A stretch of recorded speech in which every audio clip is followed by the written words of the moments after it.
So,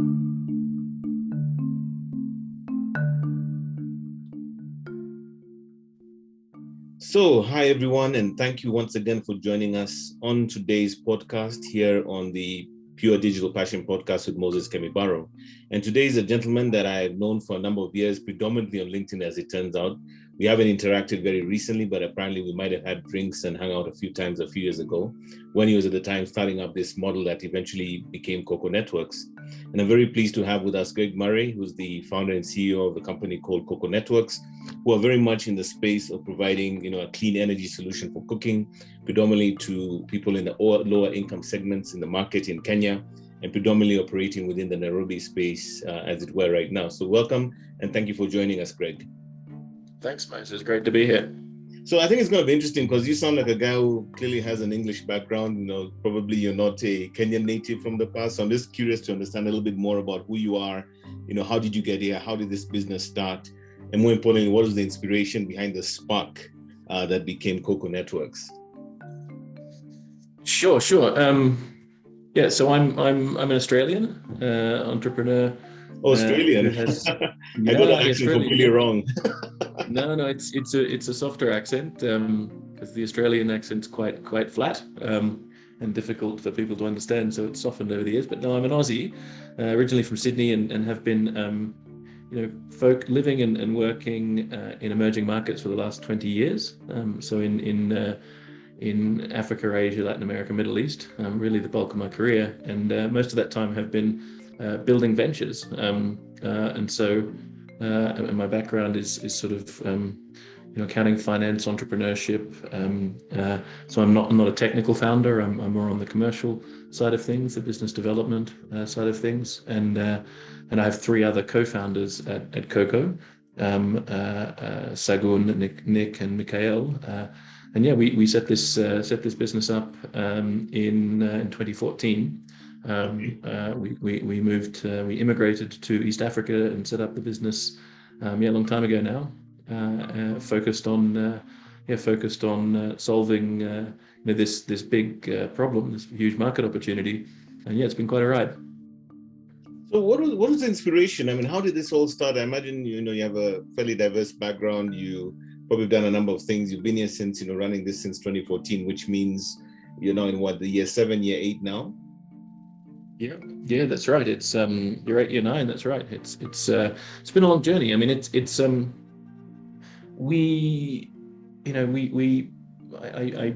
my first venture on the continent was down in Mozambique, looking at the same market opportunity, but without technology. It was looking at is it possible to basically clean up the experience of everyday cooking, which is in the bulk of sub-Saharan Africa, is something that's extremely destructive from an environmental perspective, from a family health perspective. Things like charcoal and kerosene and wood. The vast majority of cooking in Kenya, it's about 86% of households today cook with dirty fuels, and it drives massive deforestation. It drives 400 deaths per week in Kenya. 400 deaths from inhalation, or how? From indoor air pollution associated with dirty cooking fuel. It's mainly the women and young girls. About 50% of those deaths per week are kids under 5 from pneumonia and acute lower respiratory infections. And so it's actually killed a lot more people in Kenya than COVID. But it's the same sort of death. You drown in your own lungs. It's really nasty. So you've got this baseline of this sort of very basic everyday activity called cooking, that's dominated by dirty fuels that are taking people out. They're taking out the forest. Kenya's drying out as a nation. It's a very arid place, the majority of Kenya, as you know, and so so you've got this sort of downward spiral driven by this basic need to cook, and it's a very bifurcated market. Rich people that hang around in Lavington and Karen and so on, they cook with LPG, and then the vast majority of the market is cooking with dirty fuels, and so we looked at that, and we looked at it across across sub-Saharan Africa. It's something like if you just looked at charcoal, which is the largest part of urban cooking, it's about a $30 billion annual spend on charcoal, and that's increasing exponentially as the forests run away, and the commodity price increases as a result of it's a resource depletion market, right? And so we looked at that and said, well, that's a pretty stupid way to put energy into food in this day and age. We've got to find a better way. It's really important for humanity when it comes to the forest protection in Africa. It's really important for the dignity of humans that are cooking every day, that there's a better option.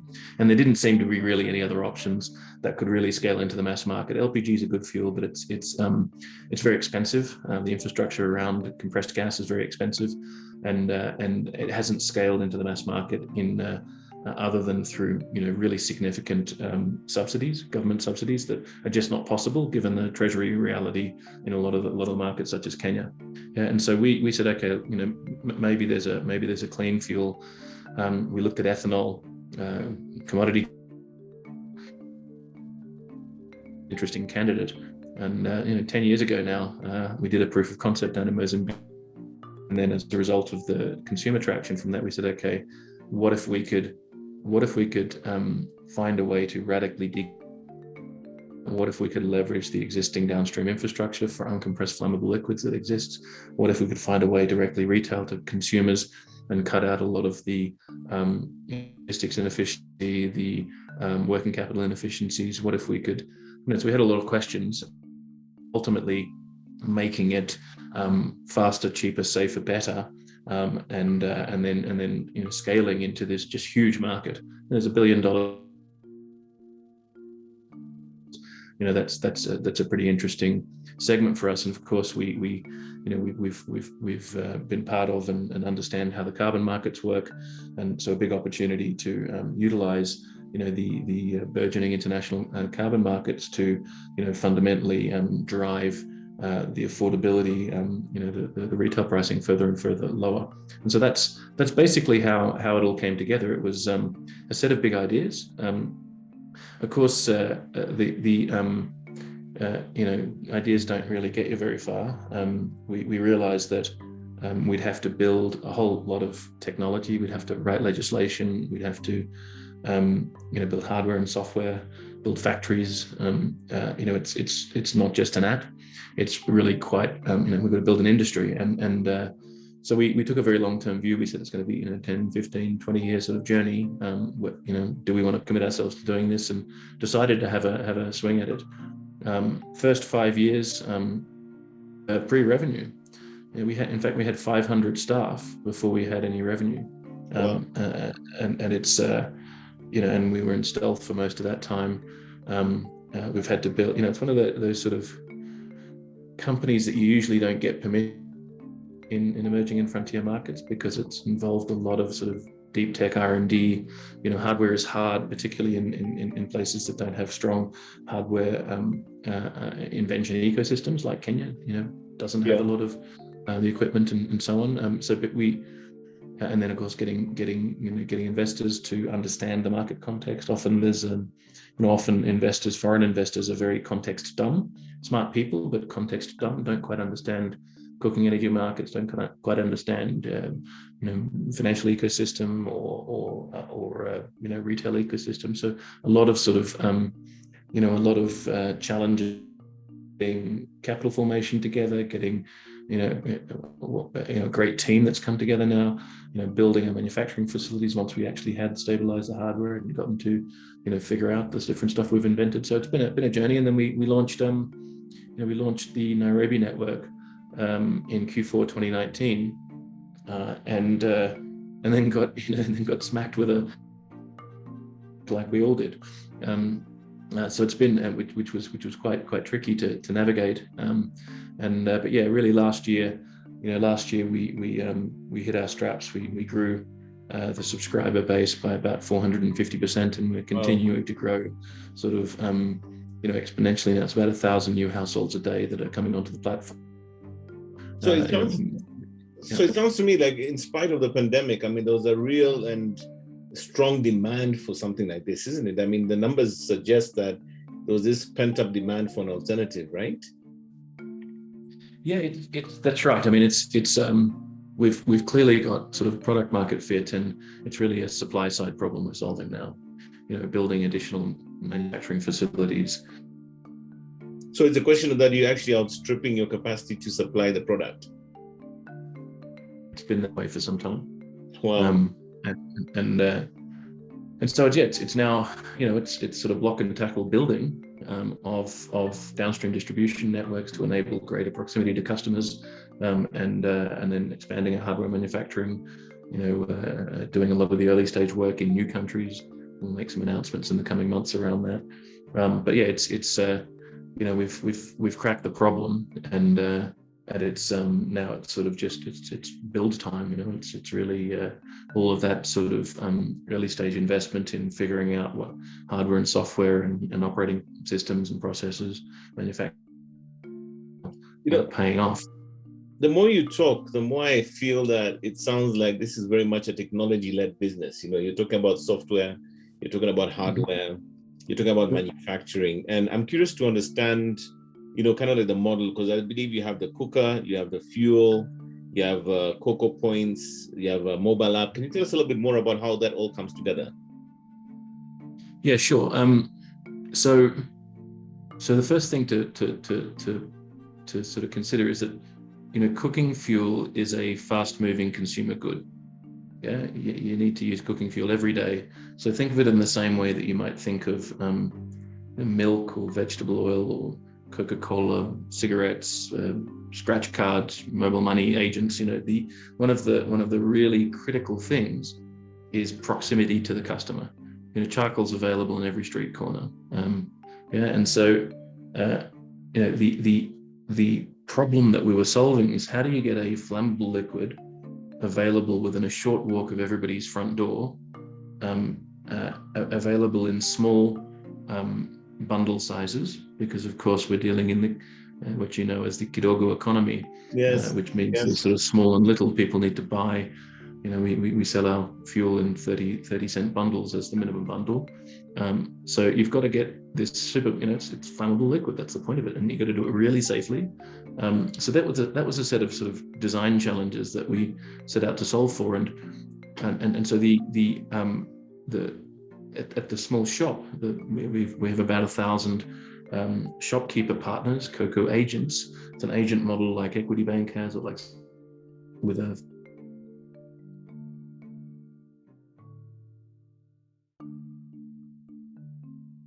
we call KOKOpoints.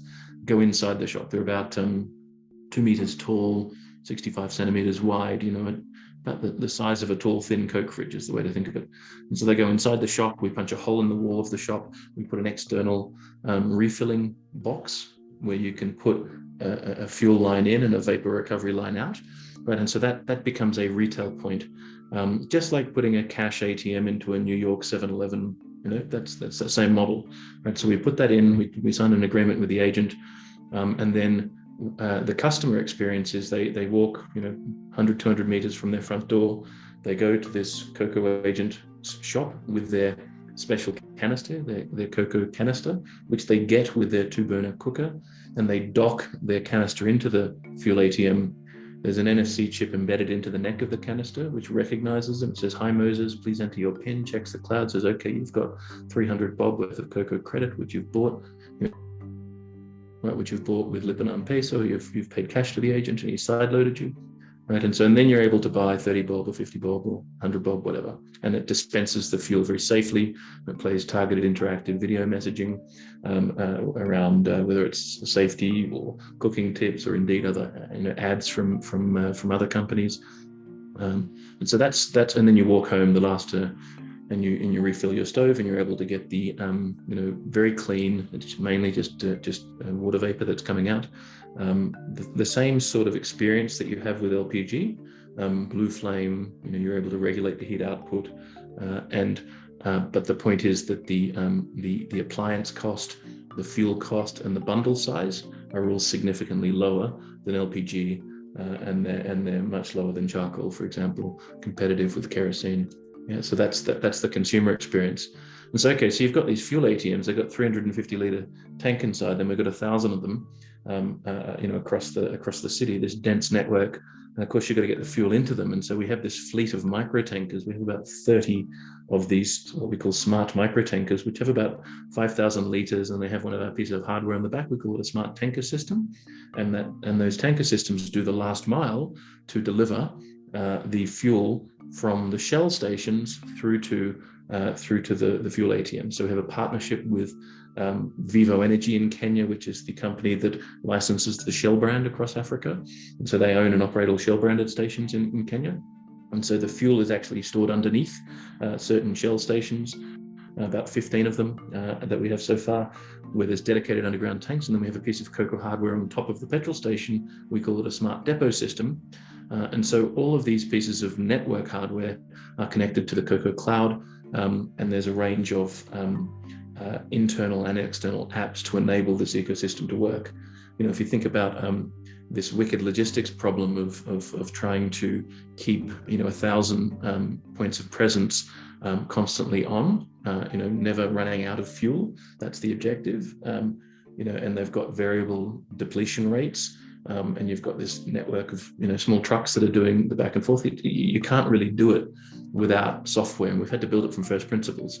You can't do it with clipboards. You can't do it with an order deliver model. It's a push model. We own the fuel inside the fuel ATMs. We directly retail to the customer. There's no working capital constraints. We understand real-time inventory. There's 15 KOKOpoints that are sending millions of data. A telco NOC that's managing telco base stations. It's the same logic, in fact, designed in the same manner to manage this smart endpoints of ATMs to ensure that everybody's got convenient everyday access to fuel. And so a sense of the complexity. So we've had to sort of invent all this hardware, manufacture it at scale, and operate and manage it. We call ourselves a network operator in Kenya. That's operating business, in order to the experience for customers fantastic. Significant increase in quality of life, significant improvement in family health as a result of getting dirty fuels out of the house, and importantly, a significant reduction in daily expenditure. And so that's the play.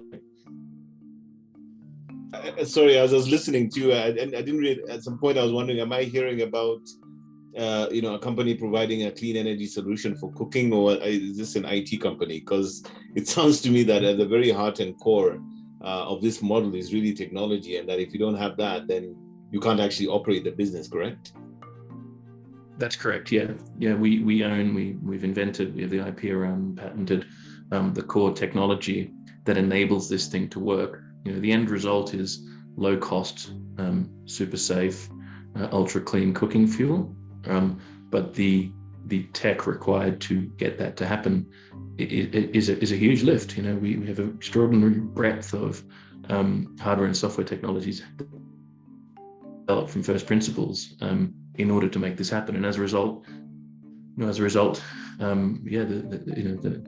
sort of the inbound inquiries we have from groups across the world that see this dirty cooking fuel space massive pain point in 60 to 80 countries that have this problem, and folks are keen to license our technology to enable themselves to build their own network operators. That's part of the sort of the long-term play. But yeah, we're a retail platform company is the way to think about it. We're happy to be retailing, one fast-moving consumer good, which is this flammable liquid. But actually, there's we've soft launched a second line of business, or really an expansion of our retail business recently. So of the 1,000 shops that we have, about 100 of them now are in soft launch, doing a wide range of fast-moving consumer goods: flour, maize meal, milk, sugar, etc.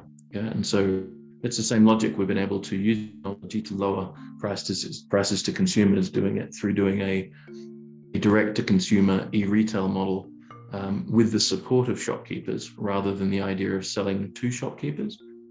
That's basically the business.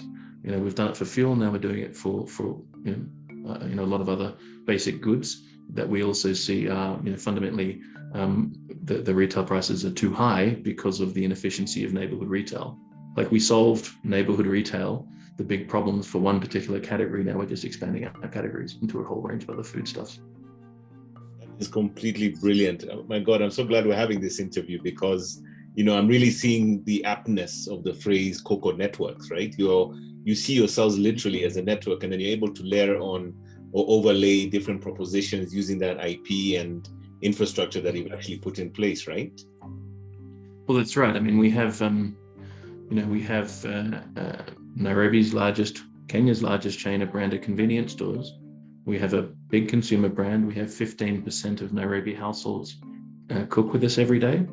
And we have warehouses and 2 fleets of trucks, great shopkeeper partners. So what else should we do with that, right? And it would seem to be, leaving opportunity on the table from an impact perspective, from a financial perspective, if we were to just leave it focused on fuel. And so we do see it. And from the outset, it's been, the plan has been to build a pretty broad-based retail platform that's able to deliver physical and digital goods and services to the mass market. There are a couple of things I wanted to ask you about, which I think also quite novel about your model, which is, I think, unless I'm mistaken, first of all, you have a mobile app. I'd like to know a little bit more about how that works. And then secondly, I think you have some sort of affiliate model as well. So I wanted to know whether maybe you can share a little bit about those 2 aspects. Sure. So we have a range of apps, but the external one that you're referring to is the customer app. So customers they don't need a smartphone to access to become a customer. All they need is a phone number. They don't even need M-Pesa access anymore. We started off with M-Pesa only, but now people can also pay cash to the agent, and in order to buy KOKO credit from the agent. And so basically the app is for folks that do have smartphones, and there's a lot out there. They're able to better manage their relationship with KOKO. We're a retail company. They're subscribers that are buying stuff from us on a regular basis, and so that's part of the experience. The referral or affiliate model is logical. People, word of mouth is really, really important in this market, and most of the word of mouth is very much offline, right? It's if your sister, your neighbor, your best friend, your mother has bought a solution with KOKO and has had a good experience, and everybody's in each other's homes, right? Everybody cooks together and eats together, and so it's the positive word of mouth we have is why we have such strong demand. But we do incentivize customers and say, okay, look, if you want to go and sell to your estate, for example, then we're happy to pay commissions for that. And they've already got the cooker, right? And so they've got the tools required to sell, and and so that's the logic of that. Yeah. So I think the big news that again happened about a week ago was, I think you announced online that KOKO Networks now has something around 350,000 paying customers. And I wanted to understand, maybe some of the drivers behind that impressive growth. I mean, that's a big number, and especially when you think about it being predominantly, in Nairobi. I think you just mentioned that up to 50% of cooking now in this area is now happening through a KOKO product. Could you tell us a little bit more about how that number was achieved and, some of the key drivers behind that? Yeah, sorry, I said 15% of homes in Nairobi. Okay. That's have purchased a cooker and are buying fuel from us, and we recently set up in Mombasa in November. So we built a network there, and we're doing a rollout now across the rest of the country. Surely and steadily achieving urban coverage, and we'll be looking at rural after that. But how's it working? I think it's a combination of one, product market fit, but things don't sell themselves, right? This is at the end of the day, it's a consumer appliance. It's not an impulse purchase, right? So it is a considered purchase, even though we've been able to make it very low cost. The point is it's not like buying a pack of gum, and so it's usually a multi-touch point experience. And the shopkeeper, the agent, is really at the center of that, because you're not going to go and buy an appliance if you don't know where you're going to get the fuel from on a regular basis, right? And if you're not comfortable that's solid, if it was some fly-by-night company, then maybe I'm not going to buy the appliance, right? So you need a brand, the trust relationship between a shopkeeper and the customers of that shopkeeper in that neighborhood is really important. And so actually, so that's part of it. And then it's really our team. We've built an amazing team. The commercial team, which is both direct customer sales as well as agent network management for agent-based sales. The vast majority of our sales actually occur by our shopkeeper partners that are demonstrating and persuading and signing up new subscribers. Yeah, so so think of it as a sort of a distributed agent-based sales, frontline sales and customer service. And of course, that we have our own direct field sales team that do a fantastic job, and then marketing and customer service. We've got our own call center plus field-based customer service folks. So we really lean into the customer experience a lot, and that creates that positive word of mouth and makes everybody's life a little bit easier, and enables us to get to the state now where we are. Yeah, it's over 1,000 a day in new households that are buying from us and signing up. Yeah. No, these are just, stunning numbers. I'm listening to this and I'm almost like, am I in the same Nairobi? I'm just like stunned. That's level of adoption. But I think what I'm hearing is that there's a lot of, can I call it human-led or people-led growth? It's about the relationships on the ground, the sentiment, people talking well about the product and how it's essentially transforming their lives, right? That's correct. We are a technology company, but we're also an operating company. And those two things, when they're put together well, can create huge synergy, huge cost efficiencies. And so if we were sort of to take, we're just a tech company and try and sort of design a business that was entirely sort of just tech oriented, without having that sort of operating muscle, it wouldn't work. It's still about human to human interactions. Now it's sensible for those humans to be the existing shopkeepers. Why would we try and build a home delivery, order deliver type system for an appliance or even worse, for fuel, right? For a fast moving consumer good, that would be really expensive. So what we recognized is that these the sort of the dukas, the small shops of Nairobi, they're not a problem to be solved. They're a major asset. So we go and we team up with entrepreneurs, with the owners of these shops, and we figure out a commercial arrangement that's really attractive for them, gives them new lines of income, gives them new footfall, but it also, from our perspective, gives us the sort of frontline presence that is required in this market. Everybody gets excited about all the smartphone adoption, but you wouldn't want to build, an app-only company, I think, still at this stage of the market, because, app adoption, you'd be limiting yourself to a certain subset of the market, right? Versus, we don't force our consumers to adopt technology that is not delivering a massive cost saving or quality of life experience. That's the logic, right? The whole crossing from the early adopters to the mass market, you've got to be significantly cheaper than the competition, which is the dirty fuels, and then you've also got to deliver a significant sort of quality of life upgrade. And those two things together are why we've been able to scale. Absolutely. I see a lot of parallels between what you're doing with possibly, how M-Pesa became so popular. I remember growing up and when I was a young adult, doing the classic Kenyan thing, which was, sending money home to your family.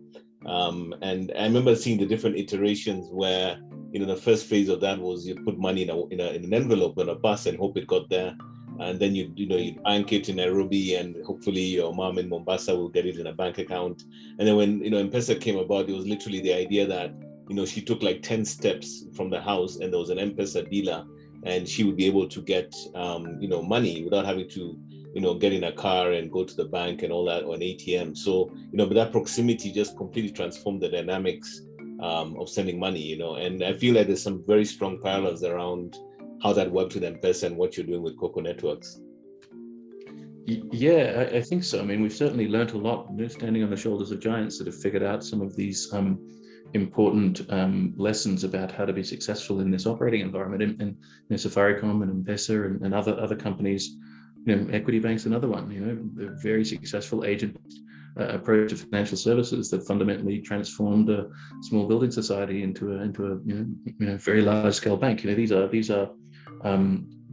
are excellent companies that have done amazing things. And so look, that's what good looks like. How do you do that with something that's that's for example, with physical commodities? How do you do it with something that's flammable, right?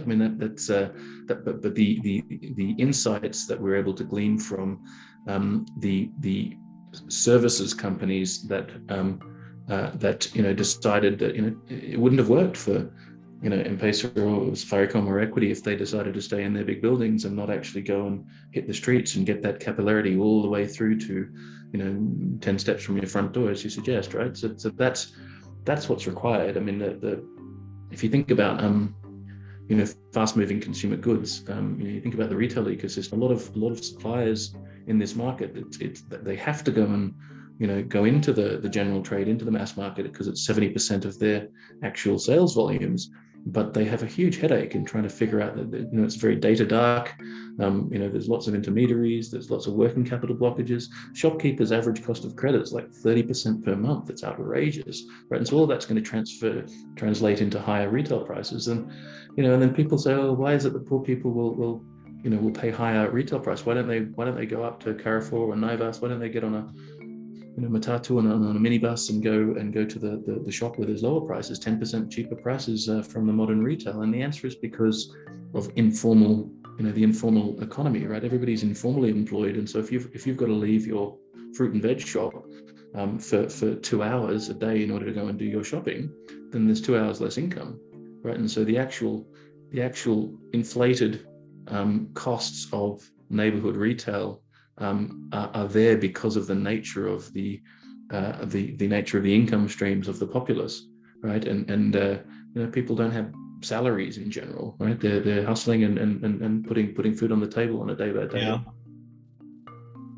There's those sort of insights. We said, okay, well, we've got to, it's a foot-based retail economy for fast-moving consumer goods. We've got to get super close to customers. We've got to learn from the, banking and telco giants that have delivered a huge amount of impact and financial returns.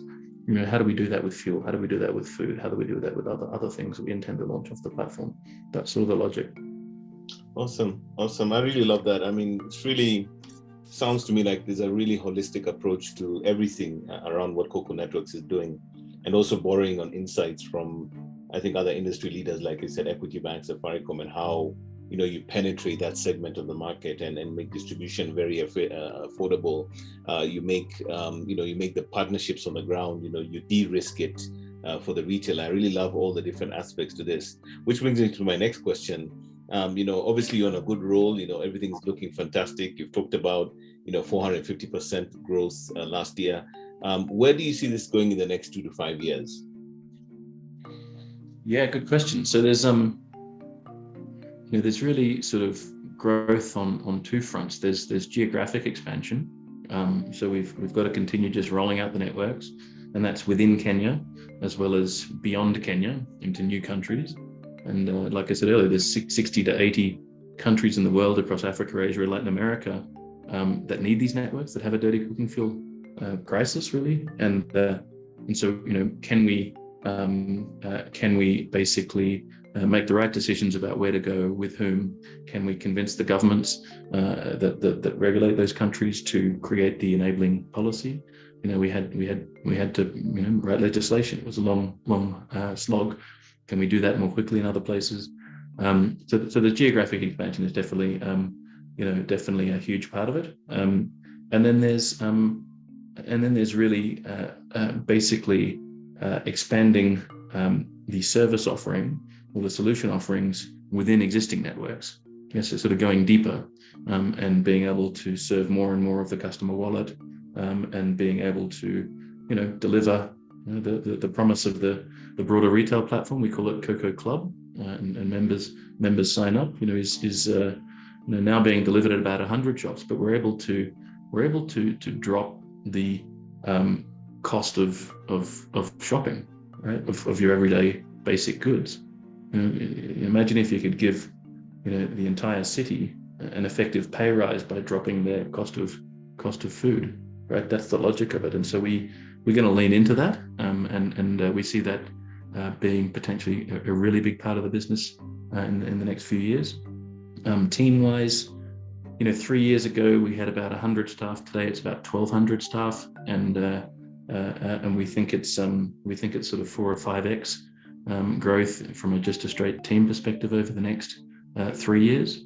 So that's a heavy lift in terms of finding the right talent and making sure that machine is built in the right way. And then so it's a lot of hard work, but a lot of fun. We see less uncertainty than we did in years gone by. A lot of investors historically would look at our business and go, "This is really weird. Are these guys really going to make it to day one and actually earn revenue?" And we don't get those sort of questions anymore. Now, and how quickly. And it's fair to say that there's a range of answers to those questions, but yeah, it is working, and we're in sort of growth scaling mode now. No, wonderful. I really love the KOKO Network story. I mean, everything you've shared here is just pure gold in terms of what you've come through and what you've achieved, and which probably brings me essentially to my last question for you, because I think at the end of the day, I think there must be some massive lessons. You come to a market like Africa or Kenya, you create innovate an entire hardware business, distribution network, technology-driven processes. You have to build storage facilities. So imagine you're using, IoT and all this stuff. But I imagine that there's probably 2 or 3 or 4 lessons learned, in terms of, this journey. And I would love to hear, whether, the joys and challenges, are they sort of, any specific things that come to mind, top of mind around, building this business, and maybe any words of advice to people who have ideas, that they'd like to innovate in the marketplace? Yeah, wow. It's been a long journey, so I'm trying to pick out. It's been tons of challenges and occasional joys. I'd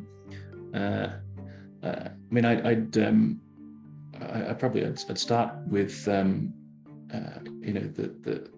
the things we've learned. It's really the importance of starting all the way with the customer, dropping all your assumptions about the customer and just listening, and try to figure out what the real pain points of the customers are, and then having this. We didn't have any preconceived idea about the solution. We learned from customers about what it is that they'd actually want, and then we figured out how we build with a pretty broad lens. We weren't sort of scared of getting into hardware. We weren't scared of building software. We weren't scared of the fact that we'd have to write entirely new legislation and build the regulatory framework to make this industry work. And so having a very broad exploratory sort of R&D focused mindset, not trying to sort of copy paste models that might have worked in entirely different consumer or retail ecosystems abroad into this market. That was really important. Challenges. I think when you're doing something that's really new and that there isn't the capacity to pattern match, there's a belief curve. And I see it with investors, I see it with our own team members, I see it with sort of stakeholders in the community. Some people can immediately see what we're trying to do even before we do it, and they've got a bit more imagination perhaps, or they know the market context really well, and so they're sort of true believers early on. Other people really just want to see hard results and scale before they start to actually believe. And so it's just human nature, right? But I think that's been one of the big challenges, particularly before we launched the network, was just getting people to believe. The sort of mountains that we've had to climb. Team members. We did a soft launch in 2017 with just 1,000 households, and the team members that were tasked with doing that thought that was a huge mountain, and now we're doing 1,000 households a day, right? And people disregard that as normal now within the company. That's because they believe now, because they've seen it, right? So it's sort of tackling that belief curve with folks. That's one of the big challenges. But also when it happens, when people start to see it, because it's really intuitive on the ground, that's a joy as well, right? That's a huge joy. Team is the most important. We've one of the reasons we chose to invest first in Kenya, because we felt, and it's been validated, that you can have just amazing talent come together here versus other countries in the region. Perhaps we've felt and we've validated that we can build. There's Kenyan engineers that are listed on the patents that we've invented for the stuff we've invented. There's real. We get mechatronics engineers out of JQuad. We have software engineers and hardware guys. Not technicians, and there's just a lot of a lot of really good talent, and if you can, build a machine for finding that talent, bringing it on, training it up on the role, on the job as well, and then having a reasonably open culture and innovation focused culture, that's been a huge joy. It's been great. Tricky the last 2 years, given the virus and a lot of people being remote and so on, but a wonderful a wonderful joy has been seeing this team come together and seeing them all do things that ultimately wouldn't be possible back when it was just PowerPoints and prototypes. Great, Greg. Thank you so much for your time and for your insights. I think this was a wonderful conversation. I feel so educated about what KOKO Networks is doing. I think I went in with some preconceived notions before we had this conversation. I think I have a much clearer picture of what you're doing, and I can see really the strength of the disruption you're bringing to the market.